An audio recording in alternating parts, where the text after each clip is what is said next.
tal? Muy buenas noches. Nuestro invitado de hoy es un hombre con muchos intereses, pero al parecer todos giran en torno a dos fundamentales: las ciencias sociales y la literatura. Investigador, periodista, traductor, ensayista, Carlos Montemayor es, antes que nada, un narrador. En el género del cuento él ha tenido grandes éxitos. Permítame decirle que con su cuento titulado Operativo en el Trópico obtuvo el Premio Internacional Juan Rulfo. Después su volumen de cuento Las llaves de Urgel le ganó otro premio importante, que es el Javier Villaurrutia. Pero al parecer esto no es suficiente para nuestro invitado. Él desde luego se ha aventurado por el género de la novela. Aquí ha tenido grandes logros, pero seguramente usted recuerda lo que fue La guerra en el paraíso. Esto es para ti un triunfo muy importante, una serie de traducciones, una serie de reconocimientos. ¿Cuántas ediciones, Carlos Montemayor? Lleva en México 9 ediciones y están circulando la edición italiana, la alemana y la francesa. ¿A qué atribuyes ese éxito en el exterior de un tema que sería tan nuestro? Porque forma parte de un movimiento importante, libertario, que prendió en todo el planeta, en Asia, en África, en Europa, en todo nuestro continente, desde el Río Bravo hasta la Patagonia. Estos movimientos sociales, movimientos armados, que se proponían un cambio del mundo, encontrar una justicia social más plena, no del discurso, sino de la realidad. Una democracia que no se redujera a la posibilidad de depositar en un minuto de libertad un voto en una ánfora electoral, sino una democracia entendida como el bienestar social para los muchos y no el bienestar social para los pocos. Este movimiento libertario, esta capacidad de querer cambiar el mundo para que todos vivamos mejor, es el aliento que está allí incendiando y encendiendo los movimientos guerrilleros del siglo XX. Y el movimiento de Lucio Cabañas en Guerrero, yo creo que es un símbolo de la devoción humana, de la fidelidad humana por la libertad y por la justicia. Entonces, lo que ocurra en cualquier región del mundo, en cualquier región de nuestro planeta, con intensidad y con limpieza, lo sentirá cualquier otra sociedad, cualquier otra comunidad. ¿Habría otro camino para alcanzar la justicia? Desde luego que pues es una aspiración del mundo entero, para lograrla que no fuera la guerrilla. Porque hemos visto Debe también ser la participación ciudadana cada vez más amplia, porque la forma de gobierno suele ir cerrando todas las posibilidades de manifestación de la totalidad de matices que tiene una sociedad.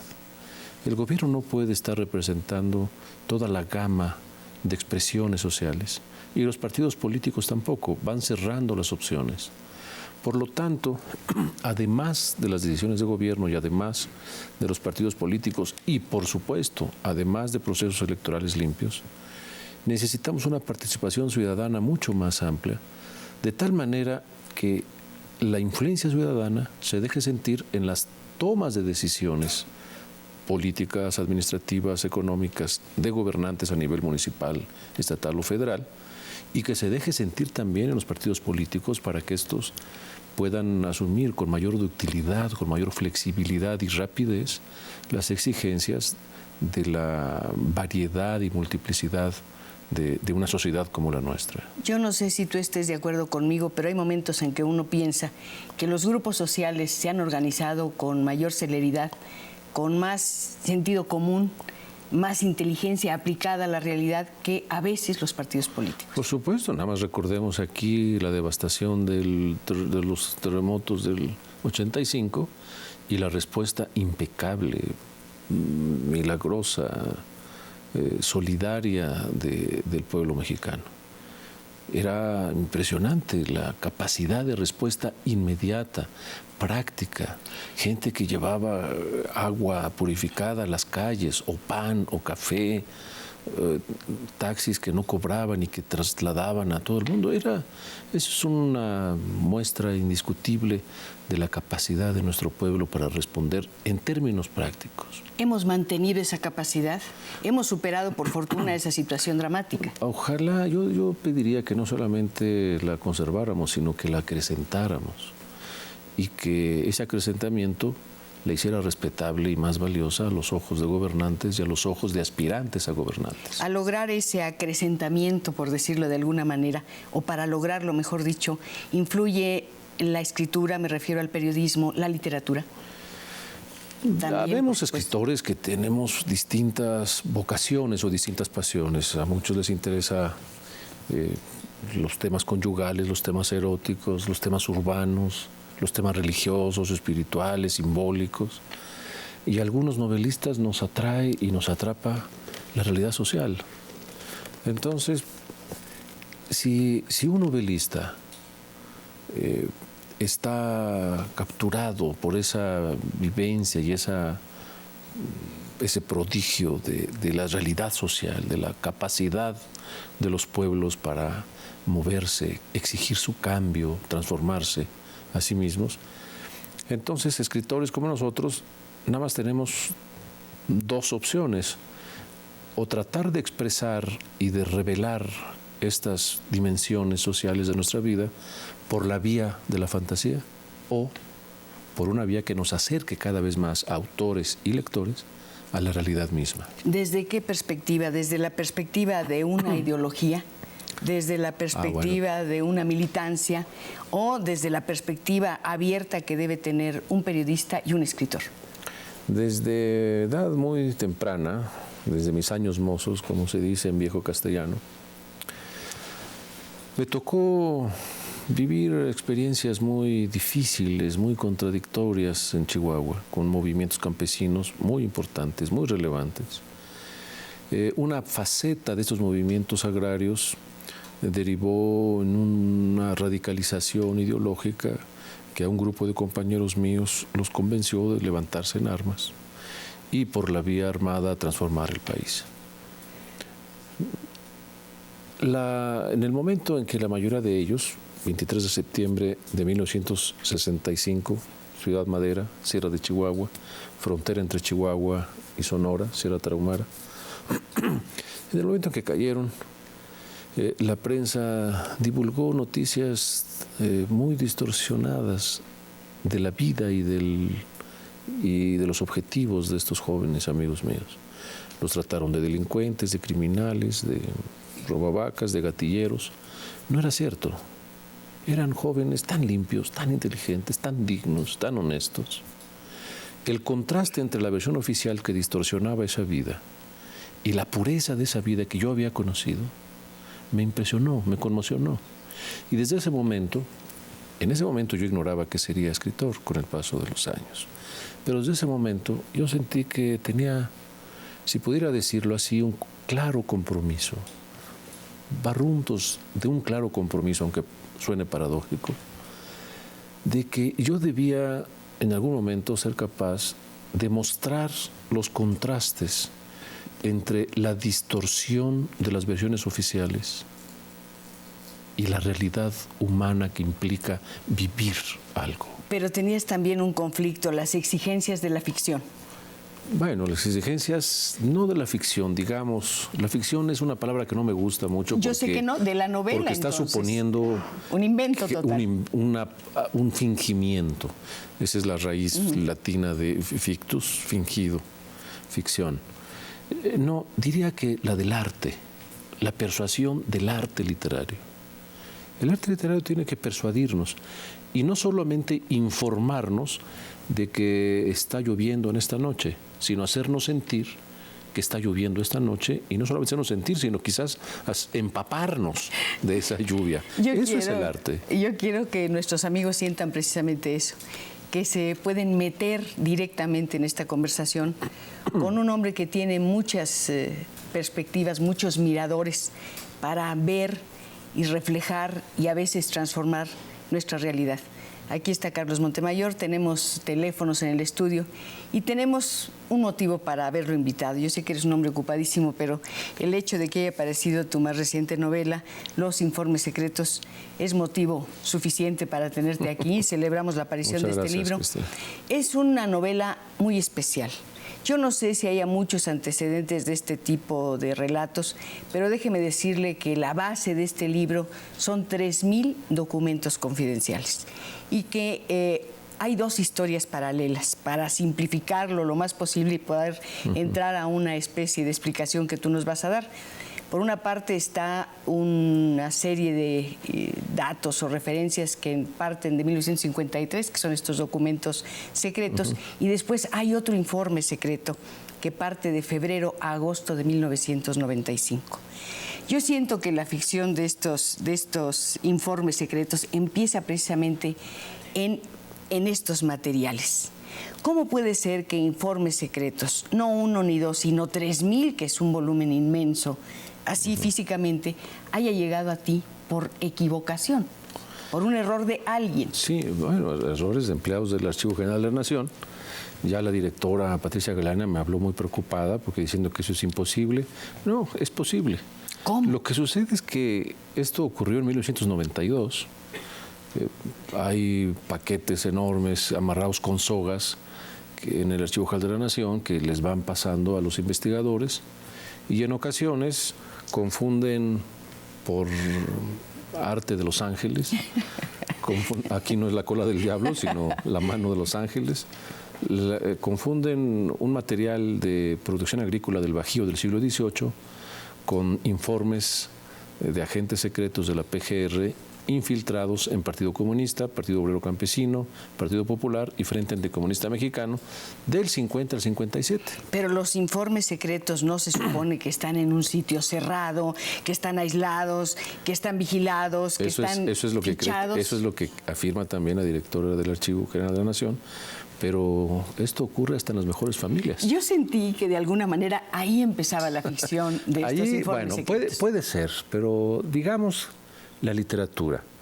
Esta es una novela, tendríamos que repetir, Los Informes Secretos es una novela. El narrador es un personaje inventado que escribe cada día, desde el 23 de febrero hasta el 18 de agosto de 1995, como dijiste, lo que hace un avance de las investigaciones de que es responsable en el seguimiento de otro personaje que también es imaginario, que no existe y que tiene a su vez otra investigación. Pero en el centro están esos documentos en los que se citan lugares y personas que conocemos. No en el centro, es el detonante de la novela. Cuando yo manejo esos documentos y los leo, son documentos que están atrapados del 52 al 57. Yo los estudio, hago una selección de esos materiales, luego otra selección de mi selección y después los empiezo a trabajar literariamente para ver de esto qué podemos organizar y rescatar. Pero en el fondo lo que yo estoy haciendo es estudiar esos documentos y aprender dos cosas de ahí. Uno, el modus operandi, el modo de trabajo de estos agentes y el estilo de redacción de estos agentes. Y con esa preparación, digamos, historiográfica, entonces me imagino esta actividad en 1995, en nuestros días. Y a lo largo de los años he trabajado y me he preocupado de movimientos sociales en muchas regiones del país, de movimientos campesinos e indígenas en muchas zonas de México. Y entonces yo me pregunto, ya sé cómo trabajan o cómo trabajaron estos agentes hace 40 años, cómo escribieron hace 40 años. ¿Cómo lo haría un agente ahora de cierto nivel de seguridad nacional, del CISEN? ¿Cómo lo haría? ¿Cómo vería los acontecimientos de hoy? ¿Y cómo recabaría información sobre un individuo como que es el personaje que creemos, etcétera, hay un sí. profesor, un historiador, en fin? Sí. ¿Cómo iría capturando esta información y cómo la analizaría? Podríamos decir que en principio es un planteamiento teórico de esa parte invisible del Estado mexicano. ¿Quién sabe qué hacen allí? Pero esa información es completa, es distorsionada, y ese análisis es completo, es equivocado. ¿Es el Estado mexicano o es todo Estado? Todo Estado, pero está situado en aquí y ahora México. Pero claro, un aquí y ahora que es la historia del 95. Y un antes y después, que es la historia del segundo personaje, que es el otro investigador investigado. De tal manera que el lector de los informes secretos está recibiendo una información que es idéntica o es la misma a la información que recibe el superior del personaje que narra. Y entonces yo le digo a los lectores de esta novela, o de aquí me permito usar este espacio para decirles, esta novela le está proponiendo a usted, a los lectores, este tema elemental y simple. Aquí están estos informes de un personaje imaginario cuyo modus operandi es, creo, totalmente real y cuyos temas y asuntos son totalmente pertenecientes a la realidad mexicana de hoy y de ayer. Aquí está esta información que llega posiblemente a un escritorio de seguridad nacional. ¿Qué hará esa autoridad o ese analista con esta información? ¿Qué hará usted, lector, que tiene la misma información con eso? ¿Cómo la interpretará? ¿Cómo decidirá cuál es su naturaleza, su alcance, su verdad? Bueno, debo decir que es una novela muy especial. A mí me causó, te debo decir, muchísima angustia. De pronto empecé a vigilada. Exacto. No, eso es terrible. Pensé en muchas otras historias que he leído, y seguramente tú has leído muchas más, del perseguidor y el perseguido. Sí. Que es toda una tradición en la literatura. Sí. Solo que aquí vas viendo cómo este relator, digamos, trabaja, va precisando, va siendo cada vez más cerrada la investigación. Es como si fuera mirando por un ojillo cada vez más apretado y más preciso. Empieza siendo un poco vago y después te da datos tan íntimos, tan pequeños, que te asusta porque dices, ¿quién me está mirando? ¿Por qué me están mirando? Sí. ¿Qué es lo que está pasando aquí? ¿Es lo que tú quieres hacer, que nos sintamos preocupados e incómodos? Hace unos minutos me preguntaste que el acercamiento a la realidad en mi narrativa, ¿de dónde provenía? Desde una perspectiva ideológica, partidista, militante. Y debo aclarar que mi perspectiva ha tratado de ser lo más amplia posible. No he querido escribir novelas de contenidos sociales a partir de una perspectiva ideológica o de una perspectiva oficial, sea entendida el término oficial, la palabra oficial, desde el punto de vista de gobiernos o desde el punto de vista de partidos o de ideologías. Hay una oficialidad ideológica. No, he tratado siempre de mostrar todas las versiones y todas las concurrentes perspectivas ideológicas o políticas o sociales, de tal manera que el lector tenga el mayor número de variables sociales que están apareciendo en estos temas. Por lo tanto, aquí no hay posibilidad para el autor, para mí, de decir estos son malos, estos son perversos y aquellos son buenos. Estamos en realidad tratando de penetrar en la forma de trabajo, en el modus operandi de estos posibles sujetos.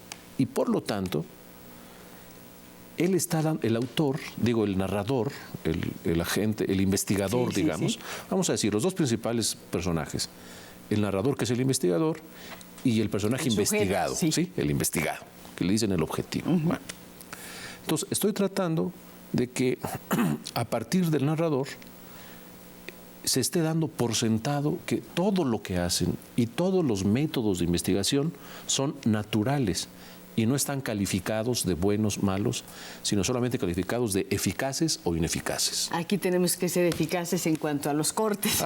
Tenemos un corte y vuelvo a invitar a nuestros amigos a que llamen, ya lo han hecho, agradezco mucho sus palabras. Ahora le voy a comunicar a nuestro invitado, don Carlos Montemayor, lo que ustedes están opinando de esta conversación. Déjeme decirle que también esta novela me hizo sentir que estaba yo en una especie de quirófano, donde había alguien que estaba haciendo una disección fría y impecable y por alguna razón terrible. Y no vi una sola gota de sangre. Nos vamos a un corte. Después regresamos.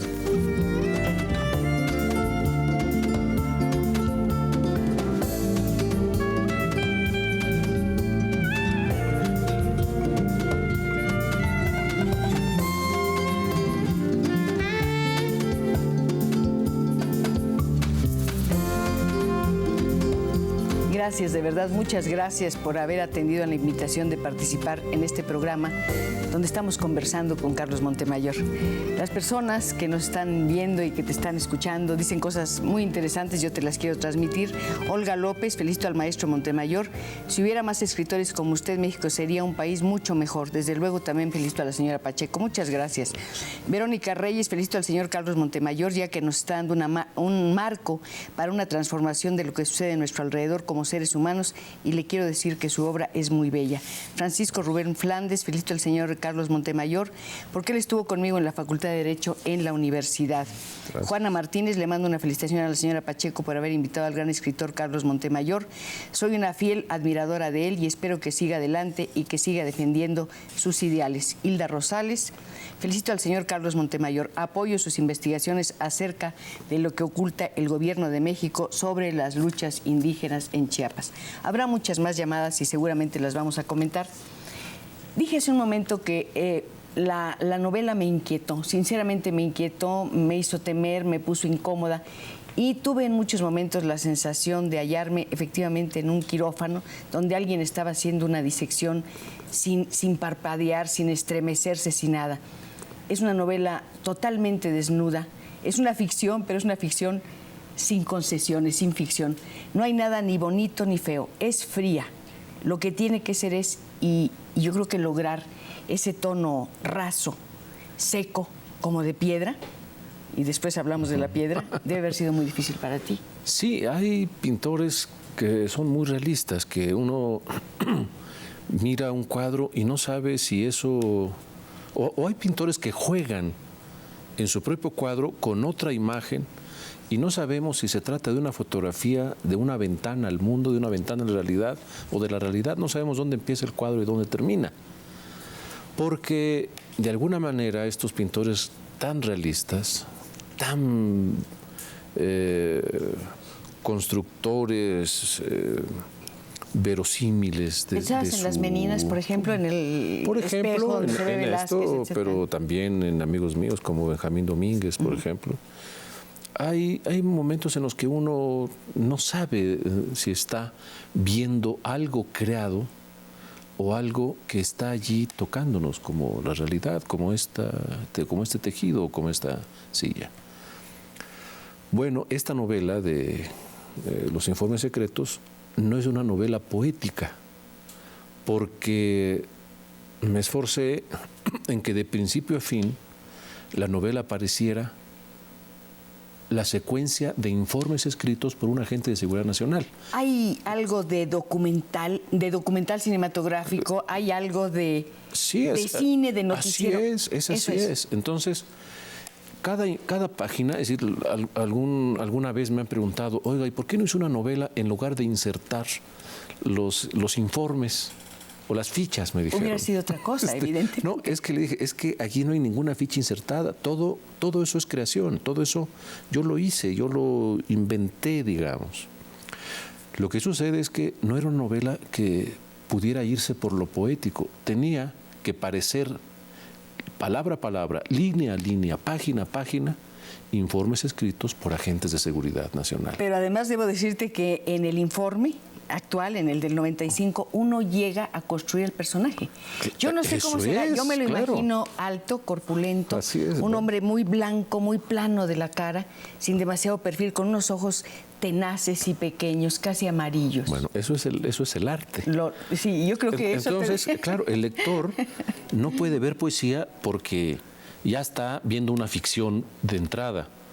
no creo que haya agentes de seguridad nacional ni aquí ni en China que escriban con tanta precisión y con tanta limpieza como está. Están escribiendo muy bien. Hay una descripción muy bonita de un momento en que el sujeto, el perseguido, va a Nueva York, se encuentra con una amiga, con una mujer que lo acompaña. Entonces, el investigador nos dice, y no vemos ninguna escena de amor, no vemos absolutamente nada de la relación erótica íntima, sino que él nos dice qué vehículos usaron para transportarse, a qué delicatessen entraron, qué vinos compraron, entraron a una tienda de discos, qué whisky, cuánto tiempo permanecieron sin aparecer, después cómo salieron, etcétera. Y hace pequeñas reflexiones que no dejan de tener cierto humor. Por ejemplo, frente a algún bocadillo que ellos toman, dice, es una cosa que sabe horrible, que no me gustó, que es repugnante. O sea que la gente está copiando y no solo lo está siguiendo, sino que está comiendo y bebiendo todo lo que ve que ellos comen y beben. No, pero además es una máquina de observar, pero es un ser humano finalmente. ¿Cómo te organizaste para imaginarte a tus personajes? ¿Cómo les fuiste dando forma? ¿Cómo los armaste? Porque estos estaban así como desarmados para que no los conociéramos. Te repito, primero el estudio de esos manuscritos, de esos informes del 50 al 57, que fueron para mí muy útiles, porque allí encontraba cosas muy chuscas, cosas muy profesionales, cosas muy bien escritas o cosas muy complicadas, muy enrevesadas. Entonces, esa fue mi escuela, digamos, cómo escribían y cómo veían.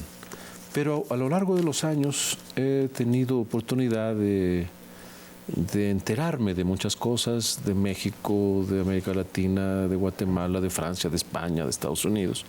Entonces, toda esa experiencia siento yo que es como una especie de metodología universal.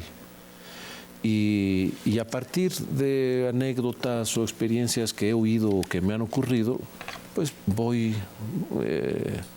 formulando anécdotas, historias, personajes. El obispo de Parral es el obispo de Parral. Los amigos de Chihuahua que menciono, pues son mis amigos de Chihuahua. Y hay personajes que conocemos. Bueno, solo aquellos personajes que tienen clave como R2, F3, A2, etcétera, esos son personajes imaginarios también. Pero todos los demás son personajes tal cual, de la vida pública mexicana. Yo no sé si tú tuviste que hacer un sacrificio como escritor, y pienso que también eres un poeta y esto es importante, al restringirte. Claro, fue de los juegos que podías haber hecho con el lenguaje. Yo tenía que ser tan realista, es decir, tan persuasivo. El lector tenía que sentir que eran informes no escritos por un poeta, sino escritos por un agente. Por lo tanto, eso fue una forma de constreñimiento tremendo. Es como una actuación la que tuviste. Claro, es decir, yo tenía que imaginarme cómo estaría pensando y observando un agente de seguridad nacional, escribiendo como él, observando como él y tratando de convencer al lector de que eso no era literatura, sino la realidad pura. Pero esto es arte, esto es literatura, esto es novela. Es arte. Al grado de que cuando terminé la novela, que la entregué a la editorial en enero de este año, los 3 meses siguientes, es decir, a la hora siguiente de haber terminado la novela, me puse a revisar mis poemas y a escribir nuevos poemas, porque era como una olla de presión, ¿verdad?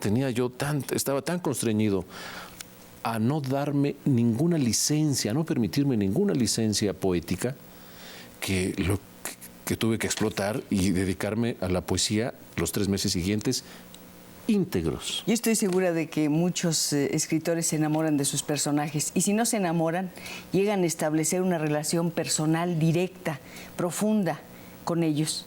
¿Qué sentiste al final hacia tus personajes? Miedo.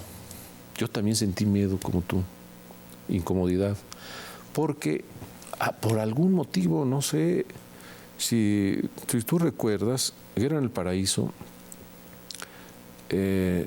no termina, no tiene punto final. Lucio Cabañas cae sobre la roca que yo visité, que yo conocí, y dice que no debe morir porque falta mucho por hacer, y no hay punto final. Y tan no hay punto final que 3 años después y luego 5 años después, esas luchas se reanudan en México. Esas guerrillas son recurrentes en México. Y curiosamente aquí, en los informes secretos, sí hay punto final, pero por el último informe sabemos que el agente investigador, es decir, el personaje investigador, descubre de pronto que también es investigado. Y ahí se ve, claro. Y en ese momento en que él descubre que es investigado, también el personaje investigado descubre que es investigado. Entonces, tanto investigador como investigado son investigados. Es un juego de espejos. Es un juego. Todo el mundo está mirando siempre algo y todos nos sentimos finalmente perseguidos. Y resulta que el mismo narrador, el investigador, echa mano de los argumentos y de las investigaciones de su objetivo, de su personaje investigado, y de los papeles que él reproduce y captura del personaje investigado. Hay uno que va a ser fundamental para él y, claro, para la novela, que es el de la serpiente que se muerde la cola a sí misma. Y lo mencionas varias veces. Y dice que en algún momento los servicios de seguridad nacional se distorsionan y en lugar de investigar o de mirar para los intereses nacionales, se convierte en una serpiente que se observa a sí misma. Es decir, todos caemos en que la trampa. Está supeditada, distorsionada, supeditada a los intereses de grupos políticos o de grupos de poder en turno y no de una institucionalidad de un horizonte más amplio. Bueno, pero entonces aquí la novela termina sin concluir, porque el agente logra con otra nueva investigación bloquear a la autoridad que lo bloqueaba y que lo investigaba, y entonces sabemos que la investigación continuará. ¿Piensas continuarla en otra novela? No, bueno, pero posiblemente sí, la verdad sí, pero aquí yo creo que pasarán varios años porque tengo que trabajar ya en otra novela que estoy ya... ¿Cuál es? Cuéntanos, adelante. Es sobre Chihuahua, es un viejo proyecto mientras he estado trabajando en esa novela, he producido Guerrero en el Paraíso y Libro de Chiapas, el libro Indígena de México y Los Informes Secretos. Hace un momentito mencioné La Piedra y dije que íbamos a retomar este asunto. Sí. Hay dos novelas iniciales de Carlos Montemayor. Una de ellas es Retorno a la mina, ¿sí? Las minas del retorno. Las minas del retorno, perdón. Y otro, y el otro Mal de Piedra. Ese es el primero. Por eso, entonces, ese novelista que escribió esas dos primeras obras tan específicamente de su zona y de su gente, sí, tiene que ver con este novelista que nos ha dado algo tan abierto, tan... Sí. Pues tan inabarcable, claro, tan impreciso. Es el mismo escritor. Aquellas novelas, aunque son más poéticas, también lo es Guerrero en el Paraíso, están afincadas en una región específica, con nombres específicos. Bueno, esa es mi región natal. Pero Chiapas es también otra región mía, es parte de mi país. Y Guerrero es otro país mío, es parte de mi vida. Y mis trabajos con los grupos indígenas y sobre todo con los mayas de la península yucateca y de Chiapas, es mi México también, es mi otra región, mis otras aldeas. Y esto es ahora, fíjate, si las otras novelas están situadas en Chihuahua o en Guerrero, o los libros de Chiapas en Chiapas, en los informes secretos no hay ya una ubicación en una sola región. Pero es la ciudad, ¿eh? Sino eso que sí es la ciudad. Es la ciudad, pero viendo los movimientos del país en general, de muchas regiones del país, y además de otras zonas como el Caribe o Centroamérica. Solo que aquí encuentro una diferencia. Efectivamente es el mismo escritor, solo que aquellas dos primeras novelas hablan de algo entrañable, sí, de algo que no va a cambiar jamás, que es tu mundo inicial, sí, tu infancia, tu gente. Yo recuerdo que alguna vez me hablabas de esos mineros que te impresionaron, claro, que te han inspirado el interés hacia las luchas, hacia los movimientos sociales, sí, y enfocar tu literatura en ese sentido. Me gustaría que le hiciéramos un poco de justicia a esos libros, que los vieras, que los releyeras ahora como si estuviéramos releyendo un informe secreto. Están por publicarlos nuevamente, Planeta de México, Joaquín Mortiz. Yo sugerí que empezáramos con Mal de Piedra y el próximo año con Minas del Retorno. ¿Los personajes de Mal de Piedra son reales? Ellos sí tienen cara y tienen nombre. Sí, aunque en Mal de Piedra está narrando dos lutos, dos velatorios, el del abuelo y el del hermano del personaje narrador. En realidad se trata de un solo funeral, y que es el de Nicandro Romo, el velador de mi barrio, que me enseñó a manejar. Era un camionero él. Entonces mi padre dice que yo manejo como camionero y no me doy cuenta que lo que estoy manejando es un carrito pequeño. El que me enseñó muchas cosas de carpintería, de electricidad, sacrificar borregos, chivos, patos. Es decir, él fue como un segundo padre para mí, el padre manual. El padre manual. Qué bonito, ¿no? Qué bonito. Entonces, cuando él muere, a mí se me cae la mitad del mundo. Y mi padre me permitió muy sabiamente, yo tendría unos 10 años, tendría yo la edad de, 12 o 13 años, que yo aprendí a manejar a los 10 años, así que había sido a los 12 años o 13.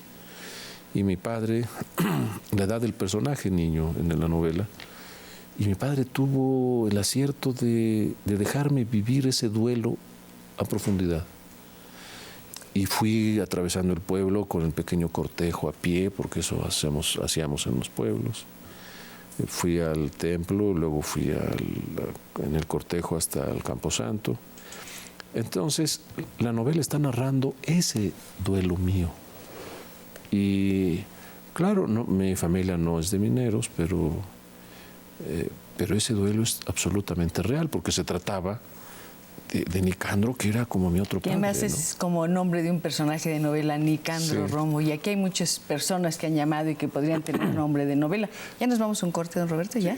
Tenemos muchas llamadas, pero vamos al corte para leer tranquilamente, para comunicarle tranquilamente a Carlos Montemayor lo que usted dice y cómo participa en esta conversación.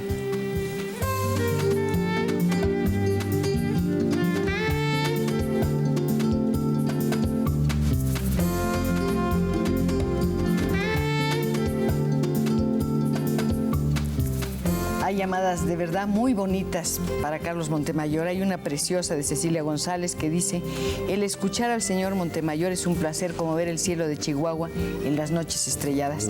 Don Martín García, muchas gracias, Martín, por haber llamado. Dice: felicito a la señora Pacheco y le quiero preguntar al escritor Carlos Montemayor cuál es el verdadero secreto para realizar una novela como Los Informes Secretos. Una voluntad. Primero, tener una pasión por el tema. Luego, trabajar el tiempo que sea necesario, los meses, semanas, años que sean necesarios. Y tercero, amar la lengua castellana, es decir, en este caso, ¿no?, al grado de sacrificar la poeticidad por la verosimilitud. Es de veras muy bello escuchar a Carlos Montemayor, porque uno siente su amor y su respeto por el idioma. Él lo aplica en el ensayo, en la investigación, en la poesía. Y es, no sé, es muy agradable poder compartir con él una serie de reflexiones, una serie de experiencias que tienen que ver con ese algo maravilloso que nos ayuda a entender la vida y enriquecer la que es la literatura. Pero yo creo que para Carlos hay otras cosas que cuentan mucho. También la música es parte de tu vida. Un admirador, un lector tuyo me pidió que te recordara que cantas muy bien ópera. Esto yo no lo sabía, pero sé que tocas la guitarra y por eso me permití llamar a un hombre al que admiro y quiero mucho. Yo creo que, pues, es toda una figura, don Juan Pimentel. Claro. Él nos hizo favor de prestarnos una guitarra. Es de las mejores que hay en su taller y él es, yo creo que ahorita el mejor exactamente del mundo. Perdón, esta es, sí, es una guitarra maravillosa. Preciosa. Él creó otra guitarra para mí hace muchos años, por intermediación de Andrés Lira, pero se me reventó quedó en el estuche y le pegó el sol durante varios días porque yo no estaba en la casa y la pusieron mal. Entonces reventó el verniz. Si nos estuviera oyendo, yo le pediría yo creo que a don nos Juan está que nos oyendo. ayude. Claro, Que me te va a repare ayudar. mi guitarra. ¿Sí? Ya me prometió que lo hará y desde luego, don Juan, le agradezco muchísimo la confianza de habernos prestado esta pieza pero ya maravillosa. Me puse nervioso, entonces no sé si toque bien y entonces ya no va a querer don Juan. No, vas a tocar muy bien. Sí, esta figura también es de tu tierra, de Chihuahua. A ver si es una vieja pieza española del siglo XVI o XVII.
Pues yo creo que se merece un aplauso. Además, hay que decir que usted ha leído seguramente a Carlos Montemayor, pero a lo mejor nunca lo había oído tocar la guitarra y es un privilegio.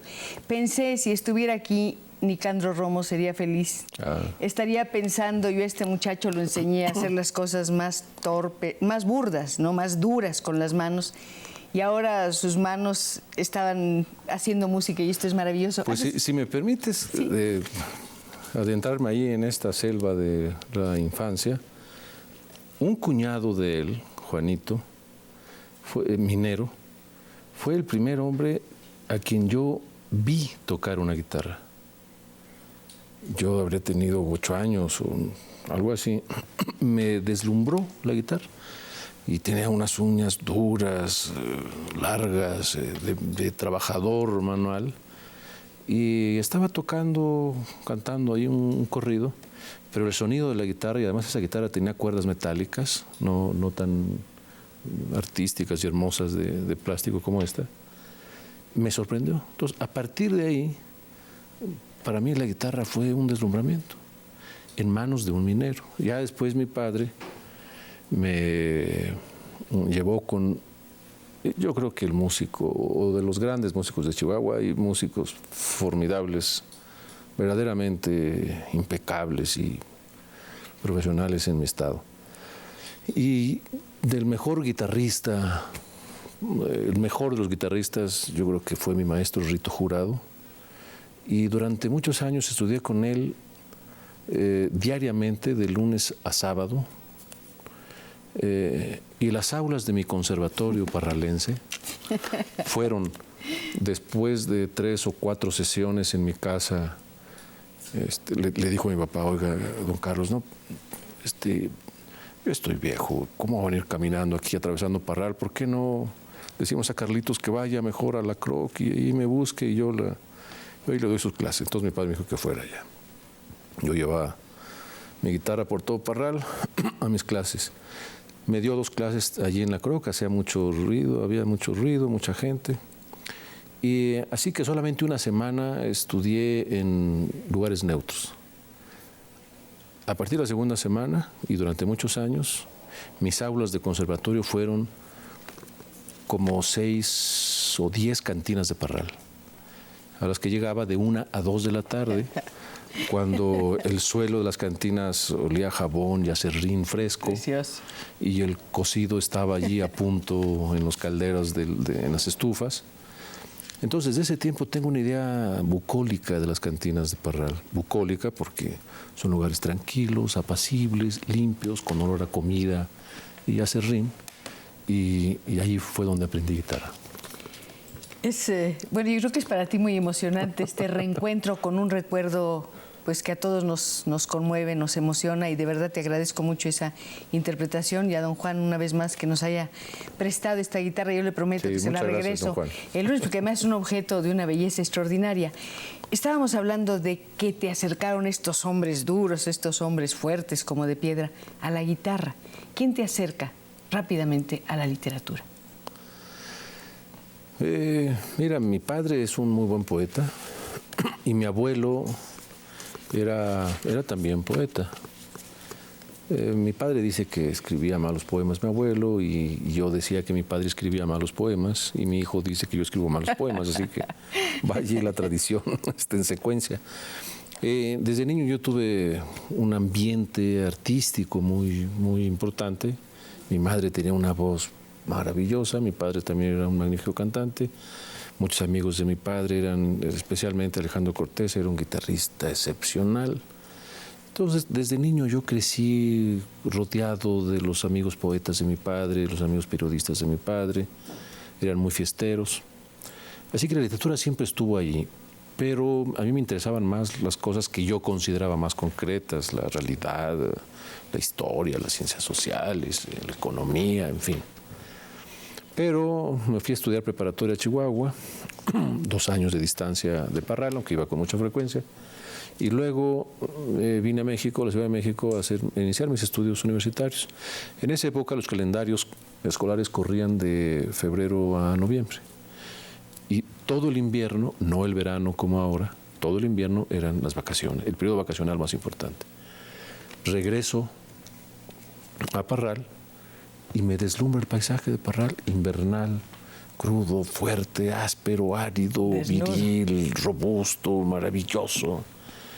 Y en lugar de los trabajos que iba a hacer de historia o de derecho internacional o de teoría del Estado o cosas así, me dediqué a escribir lo que yo sentía del paisaje. ¿Recuerdas algo de eso? Pues recuerdo un tema, lo curioso del mundo, ¿verdad?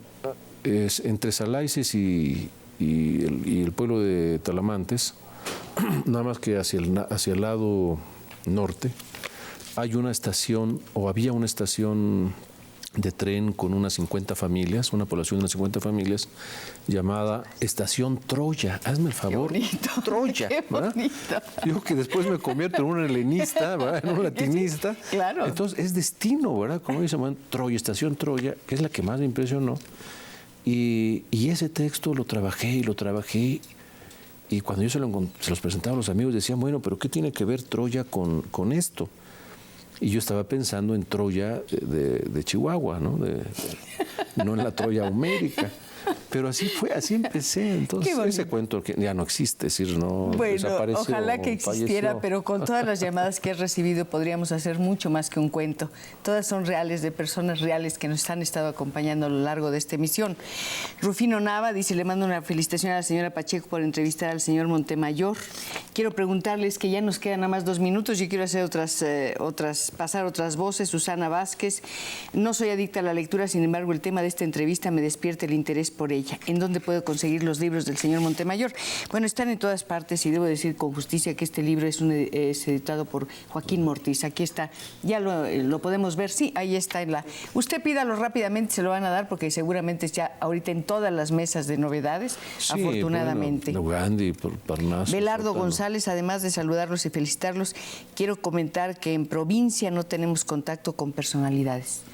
Sería bonito que... Yo estoy con mucha frecuencia. Yo acabo de estar en Culiacán, acabo de estar en Zacatecas, en Puebla. Joaquín Terrazas, bueno, gracias por lo que me dice, de verdad, muchísimas gracias. Y señor Montemayor, ¿podría recomendarme alguna editorial en que sea más factible que apoyen escritores desconocidos? Bueno, está Editorial Aldus, todas las editoriales, es decir, no importa que sean desconocidos o conocidos, hay que insistir con la calidad y con la tenacidad, ¿no? Debo decir que las llamadas de hoy son muy bonitas porque son muy extensas, tanto que tendrían que darme 1 hora adicional para poder leerlas. Yo les prometo que seguiré, sí, claro que sí, una al azar, vamos a ver. Esta. Cecilia, ya la habíamos leído, no vamos a hacer trampa, No. vamos a sacar esta. Me encanta la invitación que nos hace la señora Pacheco de que intervengamos en la conversación. La felicito por el invitado de esta noche y quisiera comentar que he escuchado al señor Montemayor cantar. Espero no equivocarme. Yo sé que canta, si no quisiste cantar. Dijo que se tenía que calentar la voz. Y traer un pianista aquí, a Antonio Bravo, a mi compadre Paco Núñez. O a algunos de los poetas indígenas. Te conseguimos el piano, tú no te preocupes. Y mi maestro de canto es otro chihuahuense también, Roberto Bañuelas. Es un maestrazazazo. Podría venir y ver qué tanto has avanzado. Bueno, hay algo que no puedes hacer porque hubieras necesitado vocalizar y quién sabe qué, pero tú nos estabas diciendo que para salir un poco de estos informes secretos que me tenían agobiada, pero ya con esta conversación me sentí fuera del libro, fuera de la novela, estaba yo atrapada. No sé si recuerdes alguno de los versos o de los poemas que has estado escribiendo en estos días para salvarte un poco de soy malo para memorizar. No recuerdas poemas. ni siquiera unas líneas y así podríamos despedir este programa. No recuerdo, pero la próxima vez les leeré un poema completo. Me parece muy bien. Habrá próxima vez y de verdad, muchas gracias por haber estado aquí, muchas gracias por haber sido tan generoso de tocar esa guitarra. Otra vez gracias a don Juan y por supuesto, gracias a todos ustedes que con su presencia, con su voz, enriquecieron este programa. Este programa que era una invitación a acercarse a esta novela, Los Informes Secretos, pero era sobre todo una invitación a reflexionar acerca de algo. Yo creo que sin literatura la vida realmente sería mucho más limitada y sin la realidad, por supuesto, la literatura no existiría. Así es. Muchas gracias, Carlos. Muchas gracias, Buenas Cristina. noches. Muchas gracias.